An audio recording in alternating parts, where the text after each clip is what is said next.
আয় ঋতু, আয়, তোকে আমি একটা গপ্প শোনাই। আয়, বস বস, শোন তবে। একজনের ছেলে মরমর, তা সেই ছেলের মা পাগলের মতো লোকের দাঁড়ে দাঁড়ে ঘুরে বিধান চাইছে। তখন একজন বিধান দিল। সে বলল, 7ই নক্ষত্রের বৃষ্টি পড়বে, সেই বৃষ্টির জল মরার খুলিতে গিয়ে জমা হবে। সেই জল খেতে একটি ব্যাঙ আসবে, সেই ব্যাঙকে একটি সাপ তাড়া করবে। সাপটা যখন ব্যাঙকে কামড়াতে যাবে, তখন সাপের বিষ ওই মরার খুলিতে গিয়ে পড়বে, আর ব্যাঙটা পালিয়ে যাবে। তাতে কি হলো? সেই বিষ জল একটুখানি এনে সেই ছেলেকে খাওয়াতে হবে, তবে রুগী বাঁচবে। রে, এক এক করে সব হলো। বৃষ্টি, খুলি, ব্যাঙ, সাপ, বিষ, ছেলেও বাঁচলো। ওরে হৃদে, ভগবানকে ডাকা হচ্ছে এমনই, ছেলেকে বাঁচাবার আকুল আরতির মতো। তবে সেই একটি একটি ধাপ পেরিয়ে সেই বিষ জল পাবি। বিষ জল হয়ে উঠবে অমৃত। হৃদে, আমি ওই অমৃত পাওয়ার তালে আছি রে, অমৃত পাওয়ার তালে আছি। এবার বল দেখিনি, কার বাপের চাকর আমি? কি রে বল, কার বাপের চাকর আমি?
আপনি আজ পুজো দেখে এসে পর্যন্ত একটা কথাও বলেননি।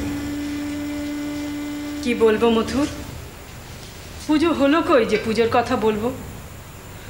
কিন্তু একটা কথা বুঝতে পারছি। কি মা? লোকজন যা বলছে তার সবটাই মিথ্যে নয়, যা রটে তার কিছুও বটে। তা তুমি তো আমাকে এসব কথা আগে জানাওনি। আমি শুনেছি ছোট ভট্টাচার্যের এসব কাজের কথা তোমাকে আগেই জানানো হয়েছিল। মিথ্যে বলবো না মা, আমি সত্যিই জানতাম। তা তুমি তার জন্য কি ব্যবস্থা নিয়েছিলে? আপনি থাকতে আমি আর কি ব্যবস্থা নেব? আমি থাকতেই তো আমার পরমার্থ থেকে অনর্থ সব দায় তোমার কাঁধে চাপিয়ে দিয়েছি।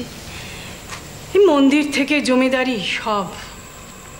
আসলে ছোট ভট্টাচার্যকে আমি ঠিক বুঝে উঠতে পারি না মা। একজন মানুষকে না বুঝেই তুমি এত বড় কাজের দায়িত্ব দিয়ে দিয়েছিলে। তুমি তো ওকে প্রথম মা ভবতারিণীর বেশকারের কাজে লাগিয়েছিলে বড় ভট্টাচার্য থাকতেই। হ্যাঁ, আসলে তখন আমার মধ্যে দুটো বোধ কাজ করেছিল।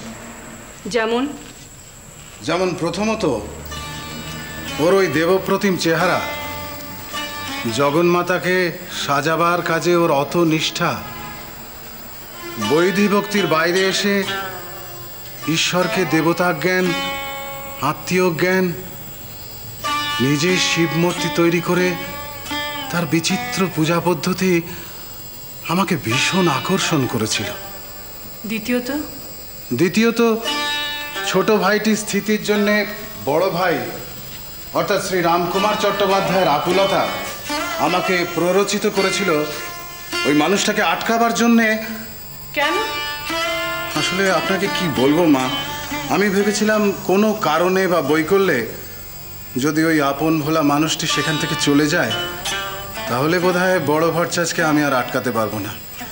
তবে সব থেকে বেশি যেটা আকর্ষণ করেছিল সেটা হলো ছোট ভট্টাচার্যের ওই কোমল প্রকৃতি, ওই ধর্মনিষ্ঠা আমি অনেকের মধ্যেই দেখিনি। আমিও দেখিনি মধুর তোমার মতো। কি মা? স্বার্থবোধের সঙ্গে ভগবৎবোধের এরকম একটা বিচিত্র মিশ্রণ নয়? পুণ্য লাভের জন্য এটা তোমার স্বার্থপরতা নয়? হ্যাঁ মানে না মানে হয়তো তাই। মানে আপনি যখন বলছেন মা এক মহাশুদ্ধ পবিত্র ইচ্ছায় আপনি দেবস্থান তৈরি করেছেন, আমি তো সেই মন্দিরের যোগানদার। আমি আমি জ্ঞাতসারে কোনো মতলবে কাজ করিনি মা। এ কথা আমি বিশ্বাস করেছি, কিন্তু অন্য লোকে তো বিশ্বাস করবে না। তাহলে এখন কি করা উচিত? সেটা তুমি তোমার নিজের বিচার বুদ্ধিকে জিজ্ঞাসা করো। আমি কি ওকে চাকরি থেকে এখন খারিজ করে দেব? একটা সম্ভাব্য ভুলকে ঢাকতে গিয়ে একটা নিশ্চিত অপরাধ করবে? আপনার মনের ভাব আমি ঠিক বুঝে উঠতে পারি না মা। আমার মনের ভাব বুঝে তোমার কাজ নেই মথুর। তুমি নিজেকে বোঝো। মা ভবতারিণীর পুজো আমি যা দেখেছি তুমিও তাই দেখেছ। তা আমি কি এমন বেশি দেখব যেটা তুমি দেখতে পাওনি? কিন্তু আমি তো ওকে 5 শিকে 5 আনা ভক্তি করি মা। আমি কাউকে না বুঝে না জেনে 1 আনাও বিশ্বাস করি না মথুর।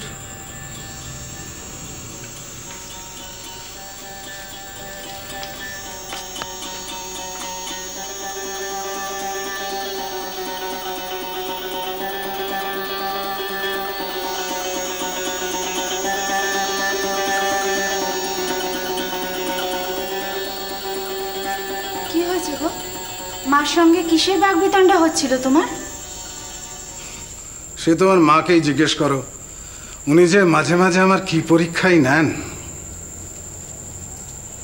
টাকা পয়সার কথা হচ্ছিল বুঝি?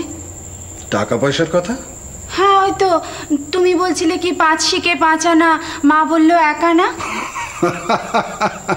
কেন গো, আবার কেউ নতুন করে মার কান ভারী করেছে বুঝি? করলেই বা তোমার ভয় কি?